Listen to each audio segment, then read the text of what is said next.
चलो जी, hello students, कैसे हो आप? तो बेटा हम लोगों ने सैबी एक्ट स्टार्ट किया था और आज लेक्चर नंबर 4 है। आज ये लेक्चर जो मैं डिलीवर कर रहा हूं इसके अंदर ये चैप्टर जो है आपका कंप्लीट हो जाएगा।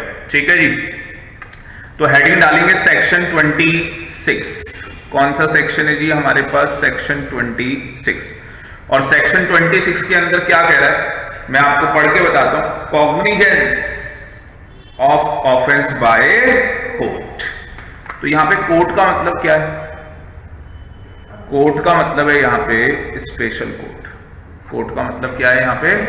Special court. तो ये वो कोर्ट नहीं है, सिविल कोर्ट नहीं है, सीआरपीसी नहीं है, इसका मतलब है स्पेशल कोर्ट। और ये स्पेशल कोर्ट किसने बनाया है? सेंट्रल गवर्नमेंट ने बनाया है। ठीक है जी। तो यहां पे ये स्पेशल कोर्ट जो है वो सेंट्रल गवर्नमेंट ने बनाया है। कहानी सुनना क्या है? Cognizance of offence by court मतलब कि भैया जो सेंट्रल गवर्नमेंट ने स्पेशल कोर्ट बना रखा है वो दखल अंदाजी नहीं कर सकता। मतलब मुझे एक चीज बताओ, सेबी का ऑर्डर आएगा तो सेबी का जो ऑर्डर आएगा उसके अगेंस्ट अपील में जाओगे। कहां जाओगे? सैट में। अब सैट में वो अपील जानी है, ये नहीं कि स्पेशल कोर्ट कह रहा है, स्पेशल कोर्ट बीच में आ जाए, वो दखल अंदाजी नहीं कर सकता। आगे बात में कॉग्निजेंस का मतलब होता है, लिखना चाहते हो तो लिख सकते हो कि स्पेशल कोर्ट दखल अंदाजी नहीं कर सकता। कॉग्निजेंस का मतलब होता है दखल अंदाजी आप नहीं कर सकते। लिखा है ना, no court shall be cognizance of any offence, है ना, पनिशेबल अंडर दिस एक्ट। चाहे ये एक्ट हो, चाहे रूल्स हो, चाहे रेगुलेशंस बनी हुई हो। सेव, देखो सेव का मतलब अगर सेबी कंप्लेन कर रहा है, बोर्ड का मतलब क्या है? सेबी। अगर सेबी कंप्लेन करता है कि भैया जो ये केस है इसका जो ट्रायल है वो क्या होना चाहिए? स्पीडली होना चाहिए। इसका ट्रायल क्या होना चाहिए? स्पीडली होना चाहिए। ये केस जल्दी से जल्दी रफा दफा हो जाना चाहिए। ठीक है ना, स्पीडी ट्रायल होना चाहिए इसका। तो उस केस के अंदर जो सेंट्रल गवर्नमेंट ने क्या किया, स्पेशल कोर्ट बनाया है, वहां हम लोग ट्रायल पे जा सकते हैं। अदरवाइज हम लोग कहां जाते हैं? सैट के अंदर। तो स्पेशल कोर्ट में कब जा सकते हैं? जब सेबी एप्लीकेशन लगाएगा। सेबी एप्लीकेशन लगा रहा है तो स्पेशल कोर्ट में जा सकते हैं।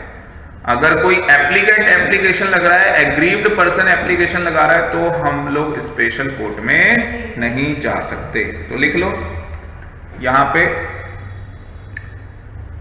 ये जो लिखा है सेव एज, इस चीज का क्या मतलब है? और स्टार्टिंग में आपको मैंने लिखवा दिया कि कोई भी कोर्ट यहां पे दखल अंदाजी नहीं कर सकता। तो सिंपल वर्ड्स में लिख लो, no court shall be take cognizance, no court shall be take cognizance of an offence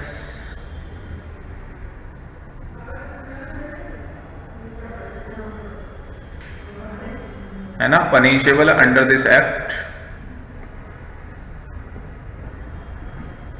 punishable under this act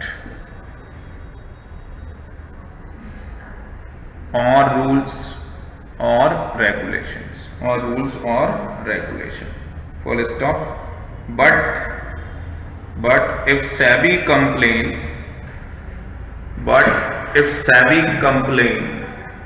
then comma court can cognizance of offense. Special court can cognizance of offense.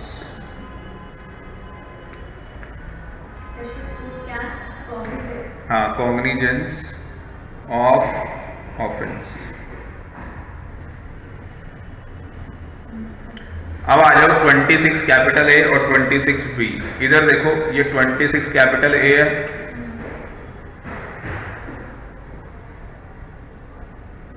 और उधर क्या है? 26 B.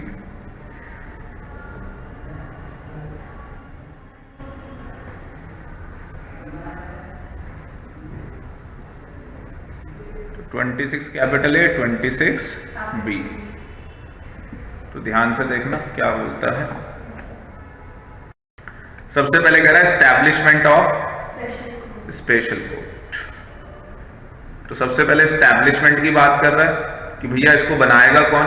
तो कौन बनाएगा, मैंने बताया आपको सेंट्रल गवर्नमेंट बनाएगी, ठीक है। और सेंट्रल गवर्नमेंट ने क्यों बनाया, इस एक्ट के अंदर हम चाहते हैं क्या हो, स्पीडी ट्रायल हो, इसलिए क्या किया गया है, सेंट्रल गवर्नमेंट ने स्पेशल कोर्ट बनाया है, इसको एस्टैब्लिश किया है। इसका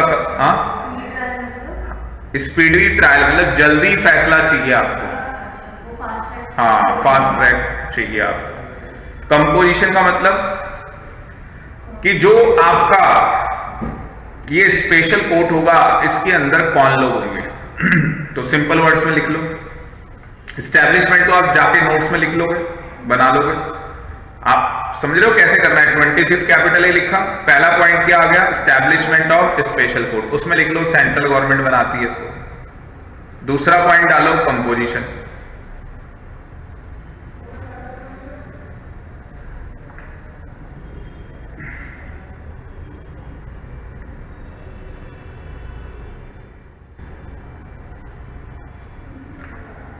दूसरा पॉइंट डालो कंपोजिशन। कंपोजिशन में क्या लिखोगे, देखो कंपोजिशन में लिखोगे, सुन लो पहले, एक सिंगल जज होगा इसमें। कौन होगा, एक सिंगल जज होगा। इसको कौन अपॉइंट करेगा, सिंगल जज को, सेंट्रल गवर्नमेंट। तो लिख लो सिंगल जज अपॉइंटेड बाय सेंट्रल गवर्नमेंट। अब जो ये सिंगल जज क्या कर रही है, सेंट्रल गवर्नमेंट अपॉइंट कर रही है, किसकी कंसल्टेशन में, देखो लिखा ना कॉन्करेंस, कॉन्करेंस का मतलब कंसल्टेशन। तो अगली लाइन में लिखना, मतलब एक डॉट बना के, बुलेट बना के, कंसल्टेशन विथ, अब देखो किसकी कंसल्टेशन में, chief justice of high court. किसकी कंसल्टेशन में, chief justice of high court, within whose jurisdiction the जज is to be appointed is working. जैसे मान लो यहां दिल्ली में अपॉइंट कर रहे हैं स्पेशल कोर्ट के अंदर सिंगल जज को, तो यहां का जो क्या होगा, चीफ जस्टिस होगा हाई कोर्ट का। यहां का क्या होगा, जो चीफ जस्टिस होगा हाई कोर्ट का, उसकी कंसल्टेशन के साथ सीजी क्या करेगा, अपॉइंट करेगा।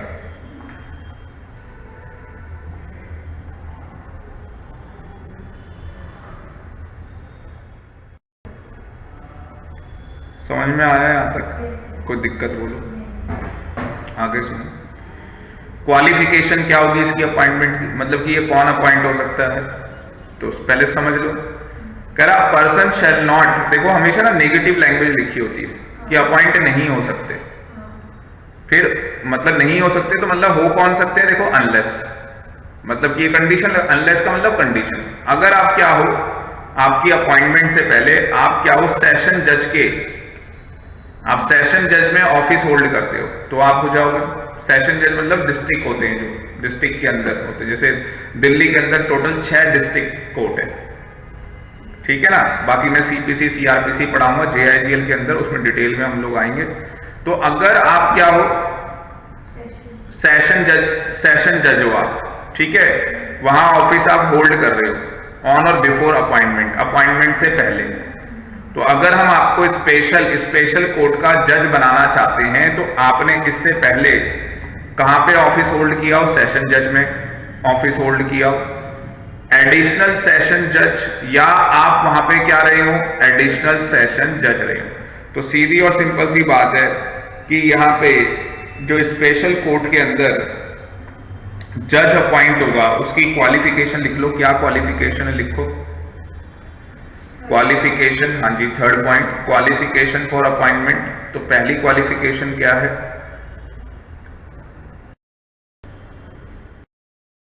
जज ऑफ सेशन कोर्ट, जज ऑफ सेशन कोर्ट,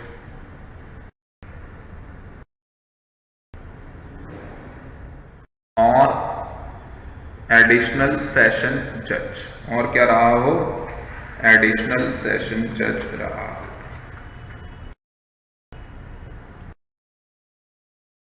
ठीक है, खत्म हो गया ये सेक्शन 26 कैपिटल है, एस्टैब्लिशमेंट ऑफ स्पेशल कोर्ट। आगे क्या आ गया 26B। देखो 26B क्या है, 26B क्या बोलता है, कहता है ऑफेंस ट्रायल। अब जो ऑफेंस का ट्रायल होगा स्पेशल कोर्ट में वो कैसे होगा, ठीक है।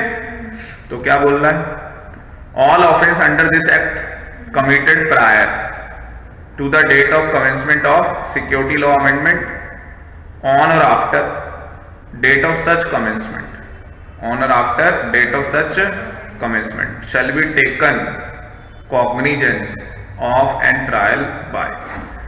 मतलब कि prior to the date of commencement, इससे पहले या इसके बाद, आ गया ना उसके बाद ऑन और आफ्टर, तो इनका ट्रायल कहां चल सकता है, स्पेशल कोर्ट में चल सकता है। Special court establishment for the area, तो जहां पे भी वो ऑफेंस क्या हुआ है, कमिट हुआ है, वहां पे क्या एस्टैब्लिश कर रखा होगा सेंट्रल गवर्नमेंट ने, स्पेशल कोर्ट एस्टैब्लिश कर रखा होगा। Where there are more than one special court, मतलब एक से ज्यादा स्पेशल कोर्ट है उस एरिया में, तो उस केस के अंदर क्या होगा, सच one of them may be specific in this behalf by the high court concern. आपको क्या करना है, अगर आपके एरिया में आपकी जुडिक्शन में एक से ज्यादा स्पेशल कोर्ट आ रहे हैं, जहां पे ऑफेंस हुआ है वहां पे एक से ज्यादा स्पेशल कोर्ट आ रहे हैं, तो हाई कोर्ट से क्या करो, ठप्पा लगवा के आ जाओ कि जो ये वाला स्पेशल कोर्ट है इसमें हम अपनी हियरिंग चलवाएंगे, तो वहां चलेगी आपकी हियरिंग। तो आपको वहां पे क्या करना है, such one of them as may be specified in this behalf, sorry high court के अंदर आपकी क्या चलेगी, ट्रायल चलेगा। अगर एक से ज्यादा स्पेशल कोर्ट है तो जो आपके जुडिक्शन के अंदर हाई कोर्ट होगा तो वहां आपका ट्रायल चल जाएगा। अपील एंड रिवीजन ये छोड़ दो, कोई दिक्कत नहीं है।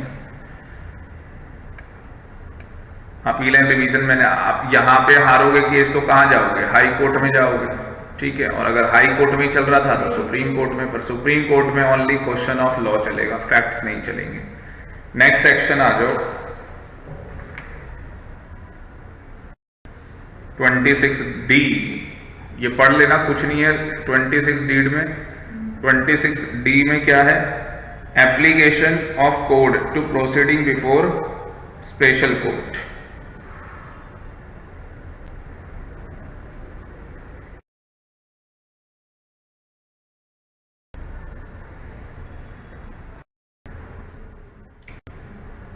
अब हम जो करेंगे, क्योंकि 26D एक बार देखना, हमारा जो मॉड्यूल है, हमारे मॉड्यूल में कौन सा पेज नंबर था इसका, 44। ओ भाई,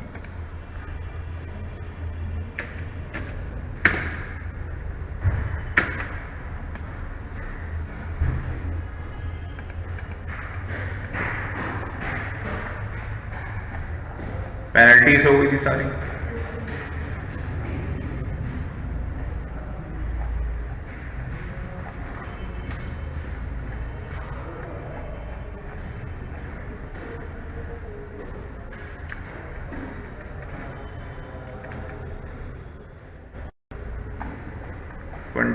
ट्वेंटी 26 आ गया, देखो ये रहा 26D। सी है ना, है वही देख रहा था मैं, ये आ गया। अपील सी है, सिलेबस में पढ़ा, कुछ नहीं बता दिया मैंने आपको, हाई कोर्ट बता दिया। एप्लीकेशन, ये आ गया, application of code to proceeding before special court. तो ये क्या कहानी है, देखो 26C पता लग गया ना। हाई कोर्ट क्या कर सकता है, एक्साइज कर सकता है अपनी पावर, 26C के अंदर बताया है, जो भी उसकी जुडिक्शंस के अंदर आ रहा है वहां पे हाई कोर्ट पावर एक्साइज कर सकता है। जहां पे एक से ज्यादा स्पेशल कोर्ट होंगे वहां पे भी हाई कोर्ट क्या कर सकता है, अपनी पावर यूज कर सकता है। अगला आ गया application of code to proceeding before special court. क्या कोड का मतलब क्या, जो CRPC है, CRPC क्या है, क्रिमिनल प्रोसीजर कोड। तो जो क्रिमिनल प्रोसीजर कोड है, क्या वो आपकी प्रोसीडिंग, यहां पे लिखा है shall apply to the proceeding before a special court, पढ़ना इसको एक बार, सेव एज अदरवाइज प्रोवाइडेड, मिला, हाँ जी। पढ़ो, लाउडली पढ़ो। Save as otherwise provided in this Act, the provisions of the Code of Criminal Procedures 1973 shall apply to the proceedings before a special court, and for the purpose of the said provisions, the special court shall be deemed to be a court of session, and the person conducting prosecution before a special court shall be deemed to be a public prosecutor within the meaning of clause U of section 2 of the Code of Criminal Procedure 1973. क्या कह रहा है? 1973 clause 2 made special court.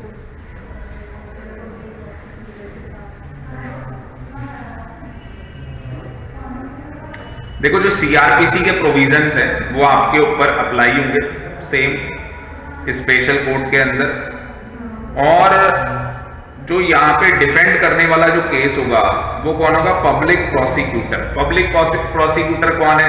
जो government की तरफ से fight कर रहा है। एक तो आपका वकील है और एक आप कौन हो? प्लेंटिव हो, जिसने केस फाइल किया है, और दूसरा कौन है? डिफेंडेंट है। तो यहाँ पे जो सरकार की तरफ से बंदा होगा, वकील होगा, वो कौन होगा? Public prosecutor. तो वो पब्लिक प्रोसिक्यूटर कौन हो सकता है? सीआरपीसी के अंदर सेक्शन 2U के अंदर, क्लॉज U के अंदर बता रखा है, एडवोकेट बता रखा है उसके अंदर कि एक एडवोकेट हो सकता है जिसने बार काउंसिल से अपना मेंबरशिप ले रखा हो कि भैया मैं एडवोकेट की प्रैक्टिस कर सकता हूं। उसके अंदर सेल्फ आप खुद भी हो सकते हो, पर यहां पे खुद का चक्कर नहीं आएगा ना, पब्लिक प्रोसिक्यूटर है, मतलब गवर्नमेंट की तरफ से। कई बार होता होगा, आपने देखा होगा, कौन सी मूवी थी वो? नहीं, ओ माय गॉड, देखी है? तो उसके अंदर वो अपना केस खुद ही डिफेंड करता है। एक सरकारी वकील होता है, नहीं उसको बोला जाता है तुम सरकारी वकील भी ले सकते हो ना। वो तो ये होता है कि जब आप वकील नहीं अफोर्ड कर सकते तो सरकार आपको वकील अलॉट कर हाँ, ये कहानी। इसका मतलब कि अगर हम चाहें तो खुद भी कर सकते हैं, या सरकार से बोल सकते हैं भाई हमें वकील दे दो क्योंकि हम नहीं कर पा रहे। पर यहाँ पे ऐसा कुछ नहीं है। यहाँ पे तो सेबी ने क्या किया? कंप्लेन की, तो जाके ये कहाँ गया? स्पेशल कोर्ट में। तो वहां जो कोर्ट में वकील है वो कौन है? पब्लिक प्रोसिक्यूटर है, और हमारा वकील एक है जो डिफेंड कर रहा है। ठीक है, तो सारे प्रोविजन किसके लगेंगे? सीआरपीसी के लगेंगे। उसके बाद second point, the person conducting, हाँ जी, The person conducting prosecution referred to in subsection 1 should have been in practice as an advocate. देखो आ गई ना वही बात। वो कौन होगा? वो बंदा प्रैक्टिसिंग एडवोकेट होगा, नॉट लेस देन 7 years। कम से कम उसने क्या किया हो भैया? 7 साल। कहाँ काम किया हो? हाँ, तो 7 साल उसने क्या है? प्रैक्टिस हो उसकी 7 साल की। उसके बाद देखो और बोला है, और उसके पास क्या हो? या तो पोस्ट हो, नॉट लेस देन वही 7 साल या 7 से ज्यादा। कहा? यूनियन या स्टेट। और उसके पास क्या है? स्पेशल नॉलेज भी होनी चाहिए लॉ की। तो मैं यहाँ पे बोलूंगा 2 चीजें हैं। पब्लिक प्रोसिक्यूटर वो बंदा बन सकता है जिसकी 7 साल की प्रैक्टिस हो। दूसरा, जिसने यूनियन और स्टेट जो हमारी गवर्नमेंट है वहां काम किया हो, किसी भी पोस्ट पे काम किया, पोस्ट तो पता नहीं रखी, किसी भी पोस्ट पे आपने काम किया हो, स्टेट की, यूनियन की, किसी भी पोस्ट में काम किया हो, 7 साल या उससे ज्यादा, और आपके पास लॉ की नॉलेज होनी चाहिए, तो हम आपको पब्लिक प्रोसिक्यूटर क्या कर देंगे? अपॉइंट कर देंगे। बाकी जो सीआरपीसी के प्रोविजन है वही प्रोविजन यहाँ पे एप्लीकेबल होते हैं। अगला पॉइंट क्या है? कहीं पे भी किया हो, सेंट्रल गवर्नमेंट है, जहां जहां सेंट्रल गवर्नमेंट है। मतलब एक तरीके से गवर्नमेंट पोस्ट। हाँ, तो मिनिस्ट्री भी तो सेंट्रल गवर्नमेंट के अंदर आ गई। मतलब जैसे वो प्राइवेट चैम्बर्स में बैठे थे वैसा नहीं। वो नहीं ना। वो तो पहले वाले पॉइंट में कर ही दिया ना कि भी 7 साल की प्रैक्टिस है अगर तेरी, तो प्राइवेट चैम्बर खोला हो, कुछ खोला हो, 7 साल प्रैक्टिस की है ना तूने एडवोकेट की, ठीक है भाई, कहानी खत्म। ट्रांजिशनल प्रोविजन का मतलब समझते हो? जैसे जीएसटी था, तो जीएसटी आ गया, अब जो पुराने जो लॉ हैं क्या वो एकदम से खत्म हो गए सारे? नहीं, मर्ज तो कर दिया पर वो खत्म भी तो हो गए, वो सारे जो लॉ थे वो खत्म हो गए। तो ट्रांजिशनल प्रोविजन का मतलब क्या है कि भैया हम आपको क्या कर रहे हैं, जैसे क्या होता है, अब सीएस के अंदर दो कोर्स चलते हैं, ओल्ड कोर्स, न्यू कोर्स। तो ट्रांजिशनल प्रोविजन का मतलब क्या होता है कि भैया ये आप लोगों का लास्ट अटेम्प्ट है, इसमें निकाल लो, तो ठीक है, नहीं निकालोगे तुम भी न्यू सिलेबस में आ जाओगे। तो वो जो टाइम पीरियड है वो ट्रांजिशनल पीरियड है। उसी तरीके से आप क्या करते थे, पहले एक्साइज के अंदर टैक्स ये सब रिटर्न फाइल करते थे। तो ट्रांजिशनल प्रोविजन का मतलब है कि भैया जो आपका स्टॉक ये सब बचा हुआ होगा, हम एक आपको टाइम पीरियड दिए, उस टाइम पीरियड के अंदर अंदर अपना क्या करना, वो स्टॉक सारा किस में चढ़ा देना, जीएसटी के अंदर, कागज में जीएसटी में आ जाना चाहिए, ठीक है ना। तो एक ट्रांजिशनल पीरियड दे दिया जाता है।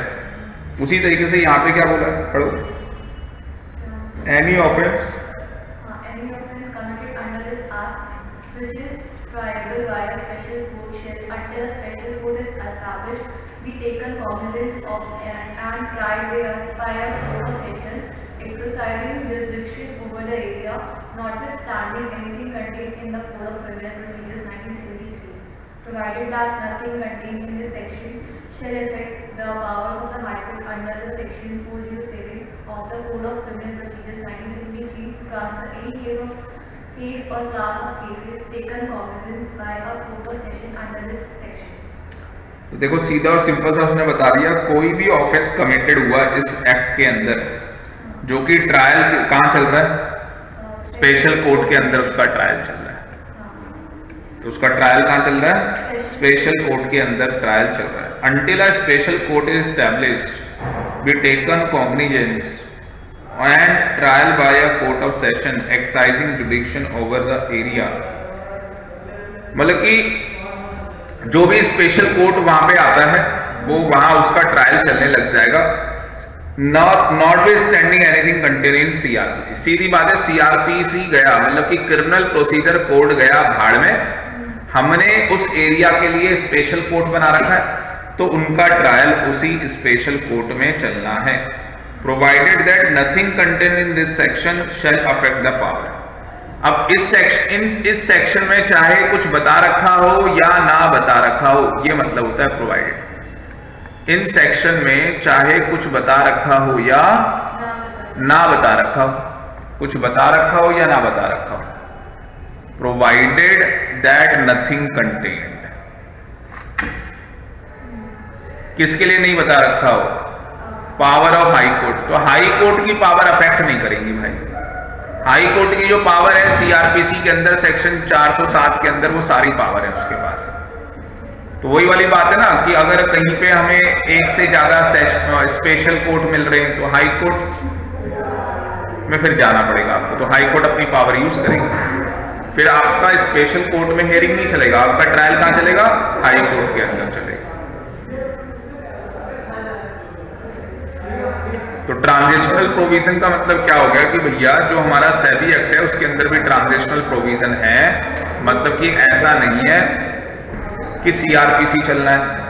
अगर बोला है स्पेशल कोर्ट की जुडिक्शन है तो स्पेशल कोर्ट चलेगा, पर अगर हाई कोर्ट अपनी कोई पावर यूज करना चाहता है तो वही कर भी सकता है। ऐसा नहीं है कि वो अपनी पावर यूज नहीं कर सकता। 27 बताओ क्या, पढ़ो इसे भी पढ़ लो। हाँ एक बार मनी मन पढ़ो, थोड़ी आवाज आ रही है बच्चों की, मैं पानी पी लेता हूं।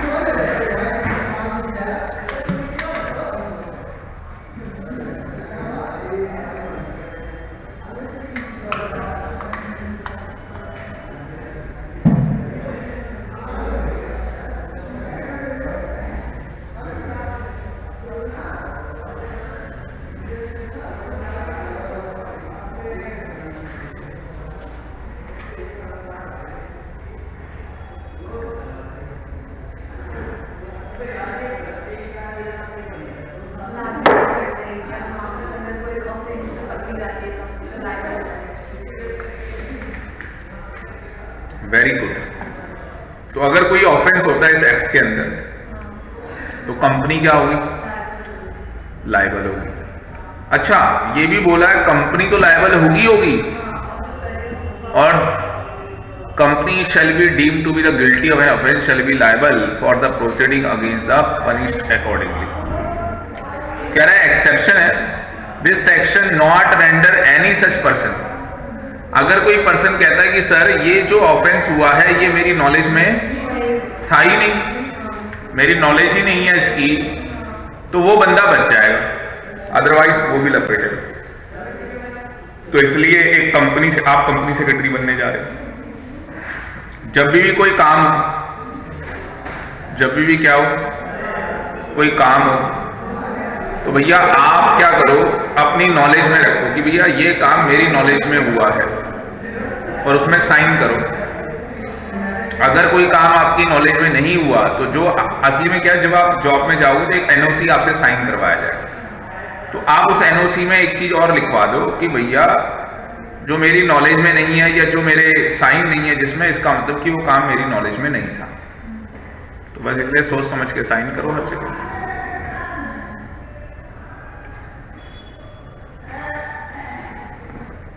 ये क्या लिखा है, पढ़ दो इसे.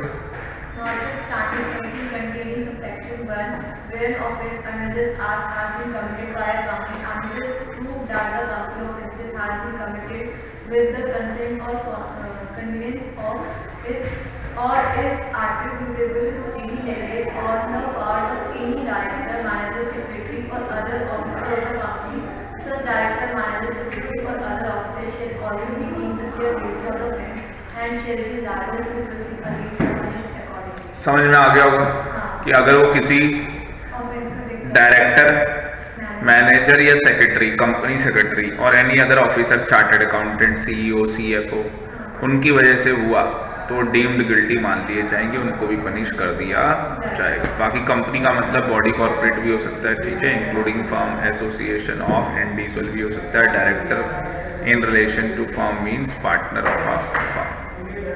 रिकवरी ऑफ अमाउंट, अब आपसे पैसे की रिकवरी कैसे होगी, अमाउंट कैसे रिकवर किया जाए. तो पढ़ो एक बार इसे. If a person fails to pay the penalty imposed by the adjudicating officer or fails to comply with any direction of the court or refund of monies or fails to comply with the direction of disgorgement order or fails to pay any fees due to the board, the recovery officer may draw up under his signature a statement in the specified form specifying the amount due to from the person. Such statement being hereafter in this chapter referred to as certificate and shall proceed to recover from such person the amount specified in the certificate by one or more of the following. हाँ, तो हम देखो क्या क्या कर सकते हैं. Attach कर सकते हैं आपकी प्रॉपर्टी, बैंक अकाउंट, ये सारे काम कर सकते हैं. 5 चीजें बताई हैं. इसका एक चार्ट बना लो 28 कैपिटल ए का चार्ट बना लो. Section 28 capital A, recovery of amount.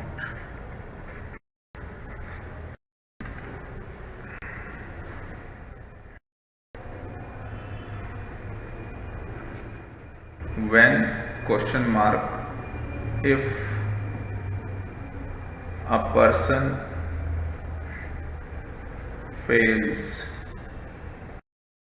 to, अब देखो एक पर्सन क्या फेल हो गया. पे पेनल्टी लेविड बाय एओ, पे penalty levied by AO.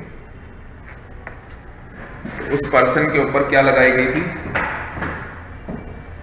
Penalty लगाई गई थी.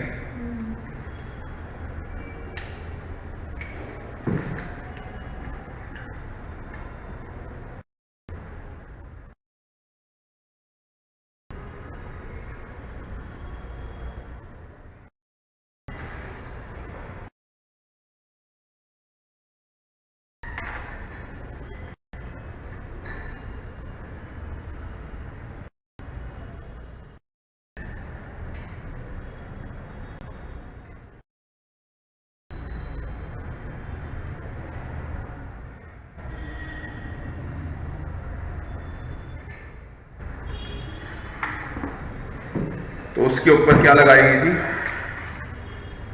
पेनल्टी लगाई गई थी। दूसरा, complying direction of SEBI to refund money, comply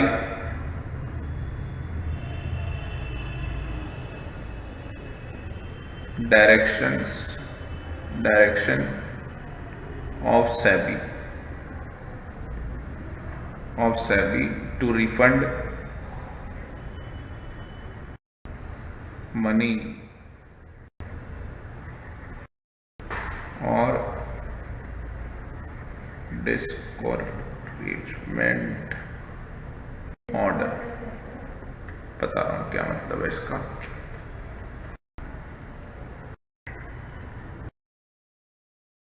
और तीसरा लिख लेना, ऑर्डर। और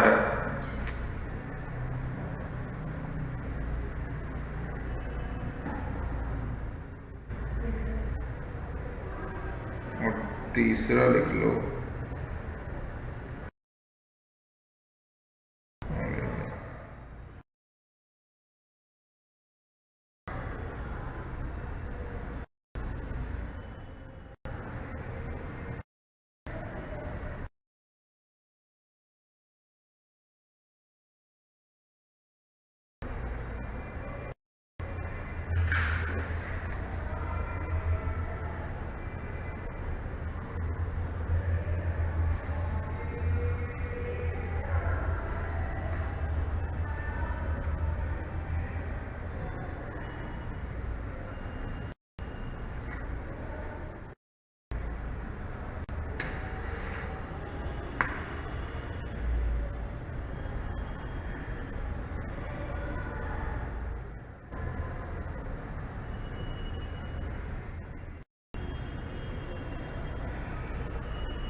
डिस्कर्समेंट ऑर्डर का मतलब क्या, comply direction of SEBI to refund money.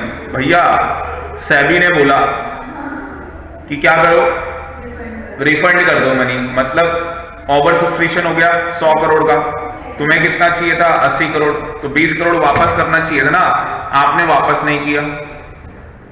Comply direction of SEBI, SEBI के डायरेक्शन का कंप्लाई करो, रिफंड करना चाहिए था आपको मनी, आपने किया नहीं। डिस्करेजमेंट ऑर्डर मतलब कि आप ऑर्डर के अगेंस्ट हो, इसको हिंदी में लिखा है इन्होंने असहमति, ठीक है ना, तो आपने सहमति नहीं दिखाई, आप असहमत रहे, असहमत थे उससे। और थर्ड क्या बोला, pay any fees due to SEBI, कोई फीस क्या है, ड्यू है आपके ऊपर, आपने पे नहीं की। Pay any fees due to SEBI.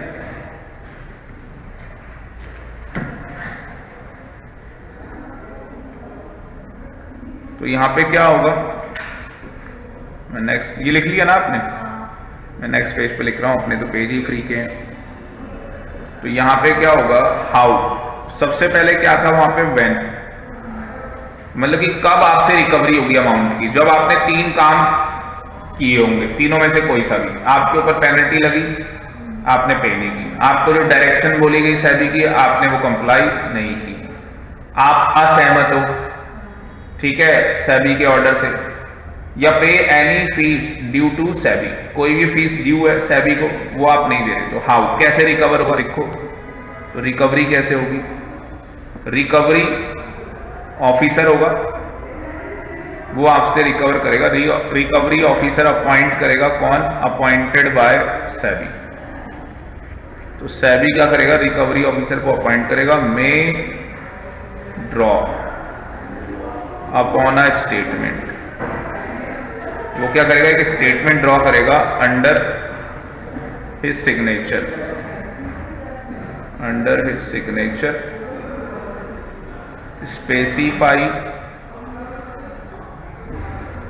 specifying amount due and shall proceed to recover by one or more following modes.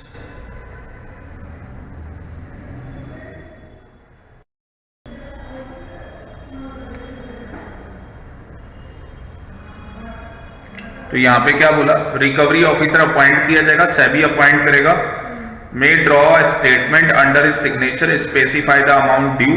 तो रिकवरी ऑफिसर क्या करेगा भाई, कितना पैसा आपसे क्या हो रहा है, ड्यू हो रहा है, and shall proceed to recover, फिर आपसे रिकवर करेगा। रिकवर करने के एक से ज्यादा क्या है तरीके हैं उसके पास, और वो एक से ज्यादा तरीके क्या है वो आपने देखा। वो क्या कर सकता है, अटैच कर, ये लिख लो, ये 5 तरीके हैं उसके पास। अटैच कर सकता है आपकी movable property, bank account, immovable property, arrest करवा सकता है पर्सन को। तो रिकवरी ऑफिसर के पास देख लो कितनी पावर है, जेल में डलवा देगा आपको, ठीक है। Appoint a receiver for management of person movable और इमूवेबल प्रॉपर्टी, और लास्ट में and for this purpose income tax के प्रोविजंस भी लग सकते हैं। Also income tax provisions are also in there।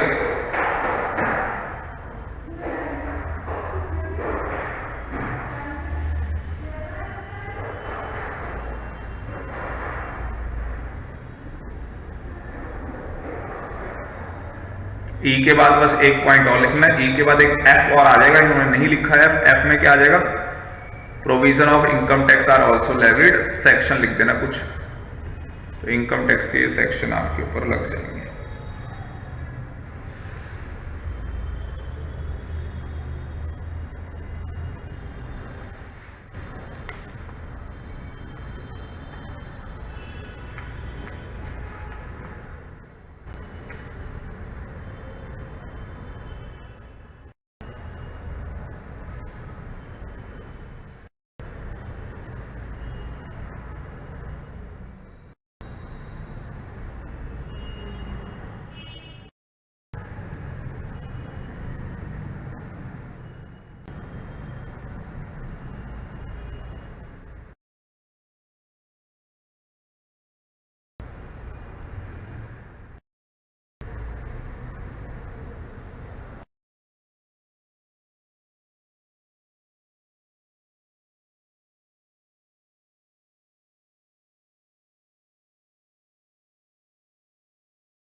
हाँ जी, एफ पॉइंट में लिखो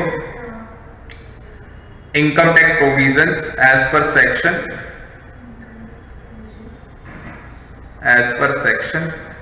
तो ये सेक्शन आ जाएगा आपका, कौन सा सेक्शन आ जाएगा, 222, 227, क्योंकि अगर आप हमारे मॉड्यूल में देखोगे तो ये हमारा मॉड्यूल है, रिकवरी में देखो इसने लिखा है ना, तो फेयर टू पेनल्टी है ना, सेबी डायरेक्शन रिफंड, ये सारी चीजें आ गई, 4 चीजें बता दी यहाँ पे, या फीस, ठीक है जी, और आपसे स्टेटमेंट, फिर ये तरीके बता दिए, फिर ये देखो यहाँ पे भी सेक्शन आ गए ना, हाँ, तो ये पूरा हमारा मॉड्यूल का ये पूरे कॉपी पेस्ट कर देने सेक्शन, और उसके बाद बताता हूँ क्या कहानी है।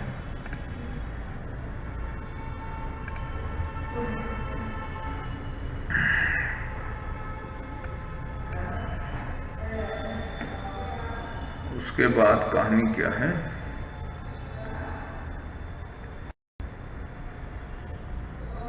उसके बाद कहानी ये लिख लो, recovery officer shall, recovery officer, हाँ नहीं, नेक्स्ट पॉइंट में लिख लो, recovery officer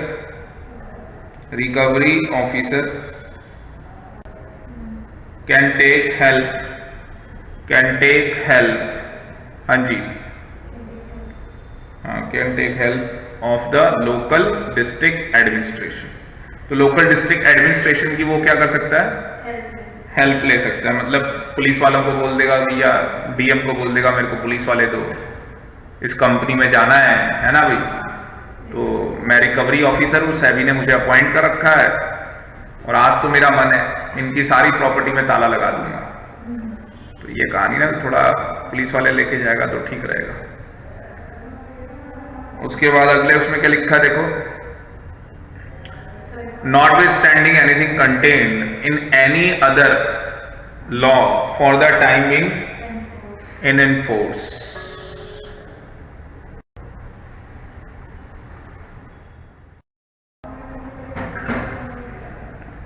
For the time being in force,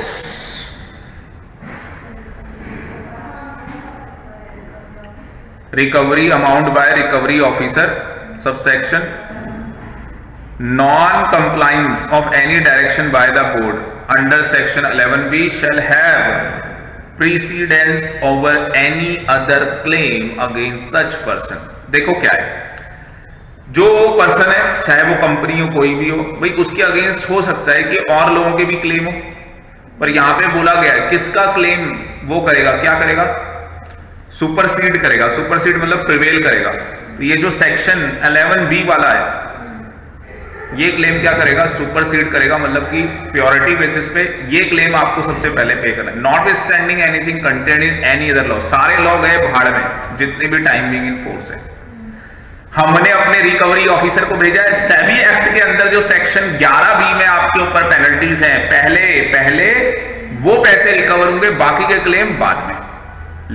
समझ गए ना, प्रेसिडेंट मतलब प्योरिटी दे दी, ठीक है। और लास्ट में क्या लिख दिया, recovery officer means, recovery officer का मतलब क्या है, खत्म कहानी, ठीक है जी। तो दोबारा से रिपीट करने की तो जरूरत नहीं है, समझ में आ गया होगा। उसके बाद रूल्स बनाने की पावर किसके पास है, सेंट्रल गवर्नमेंट के पास। और कौन बनाता है सेंट्रल गवर्नमेंट में, मिनिस्ट्री ऑफ फाइनेंस। तो देखो बोला हुआ है, ठीक है, ये आप पढ़ लोगे, कोई दिक्कत आएगा भी नहीं पेपर में। ये मैंने बताया। रेगुलेशन कौन बनाएगा, ठीक है, क्या हो रहा है आपको, सेबी बनाएगा, ठीक है, सेबी बनाएगा रेगुलेशन, ठीक है। रेगुलेशन ये भी कुछ नहीं है, बस वो बता रखा है, कोई दिक्कत नहीं है। उसके बाद जो भी रूल्स बनेंगे, रेगुलेशन बनेंगे, वो किसके सामने ले डाउन करना है, पार्लियामेंट के सामने ले डाउन करना है। अदर लॉ को कोई हम बार नहीं कर रहे कि अदर लॉ एप्लीकेबल नहीं होंगे, जो लॉ है टाइमिंग फोर्स लगेंगे भैया, कोई डिफिकल्टी आएगी तो उसको रिमूव किया जाएगा, सेंट्रल गवर्नमेंट उसको रिमूव करेगा, उसकी नोटिफिकेशन निकाल देगा, ठीक है। बाकी तो हमारे पास है भी नहीं। ये देखोगे आप, ये हमारा मॉड्यूल है ICAI का, तो ये मैंने 11B बता ही दिया आपको। अच्छा, जो यहां पे लिखा हुआ था ये, अब कई बार ऐसा हो सकता है, कौन सा सेक्शन बता रहा हूं बेटा, यही वाला, रिकवरी ऑफ अमाउंट का। मान लो कोई बंदा है, उसने क्या किया, अपने बच्चों को, अपनी स्पाउस को, माइनर चाइल्ड को, सन, वाइफ या जिसको भी है, वो प्रॉपर्टी ट्रांसफर कर दी। तो वो कह रहे हैं भैया इनसे भी रिकवर कर लेंगे, क्योंकि तुमने जो इनको प्रॉपर्टी ट्रांसफर की है वो इनएडुकेट कंसिडरेशन है। इनएडुकेट कंसिडरेशन का मतलब तुमने पैसे थोड़ी ना लिए, वो तो तुम्हें पता लग गया, सेबी का तुम्हारे ऊपर क्या है, केस चल पड़ा है, अब तुम्हारी प्रॉपर्टी सब फ्रीज हो जाएंगी। बता दिया होगा तुम्हारी मूवेबल हो, इमूवेबल हो, बैंक अकाउंट हो, सब हो, तो तुमने जल्दी से क्या कर दिया, सारे पैसे ट्रांसफर कर दिए। भाई जिसको भी किया है ना ट्रांसफर, ले लेंगे उनसे। और वो कौन लोग हो सकते हैं, उसकी स्पाउस हो सकती है, माइनर चाइल्ड हो सकता है, सन की वाइफ हो सकती है, सन का बच्चा हो सकता है। आगे की बात समझ में, फिर नहीं ना, आगे बात समझ में।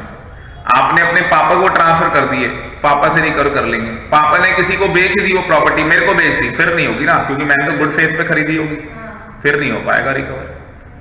आगे बात समझ में। 28B मैंने आपको बता दिया, कंटिन्यूएंस ऑफ प्रोसीडिंग्स। मतलब कंटिन्यूएंस ऑफ प्रोसीडिंग का मतलब पता है ना क्या है, कि ये मैंने बीच में करवाया था, अगर पर्सन की डेथ हो जाती है तो वो प्रोसीडिंग जो है वो चलती रहेगी, लीगल रिप्रेजेंटेटिव को सब कुछ पे करना पड़ेगा। उस केस में पावर टू मेक रूल्स आ गया, रेगुलेशन आ गया, कंसेंट ऑर्डर बताया था आपको मैंने, जो पार्टीज की सहमति से होता है उसे कंसेंट ऑर्डर कहते हैं। एग्जाम के लिए इंपॉर्टेंट है, आ जाता है कंसेंट ऑर्डर, ठीक है, लिख के आना होगा। कंपनी सेक्रेटरी का क्या रोल है वो आपको पता ही है, कंपनी सेक्रेटरी का इसमें क्या रोल है। जो भी एग्रीड पर्सन है उसके भी आपने वो यहाँ पे क्या कर सकता है भैया, हियरिंग में जा सकता है वो, practicing company secretary, chartered accountant, सेट में जा सकते हैं, बस खत्म। बाकी केस लॉ ये खत्म कर दिया चैप्टर। ये केस लॉ कुछ पढ़ने की जरूरत नहीं है यहाँ पे, कोई भी दे दिए बस, खत्म कर दिया चैप्टर। खत्म हो? हाँ जी। सर एक डाउट था, जैसे हाँ। कि वो आपने बोला ना रिकवरी के लिए वो मदर फादर इन सब का तो क्लोज रिलेशन है, जैसे कि चाचा चाची मामा वो नहीं लिए हैं इसमें, उनको कवर नहीं किया। Good question. रिकवर नहीं कर सकते। उनसे नहीं कर पाएंगे फिर। काफी वैसे हाँ, तो इसमें कम रिलेटिव असली में कवर किए गए, देखा जाए तो उनको भी कवर करना चाहिए, उनको कवर नहीं किया। पर अगर मान लो उनसे भी आपने कंसिडरेशन नहीं ली तो आ सकती है दिक्कत। पर वही है ना, लॉ के अंदर लूप होल है, जब कवर ही नहीं किया तो हम क्या कर सकते हैं, कवर करना चाहिए था, ये कहानी है। ठीक है ना। तो मेरी साइड से जो आपका सेबी एक्ट है वो क्या हो गया, कंप्लीट हो गया। बाकी आप अपने नोट्स बना लेंगे। तो इस लेक्चर में इतना ही। Thank you very much. Next हम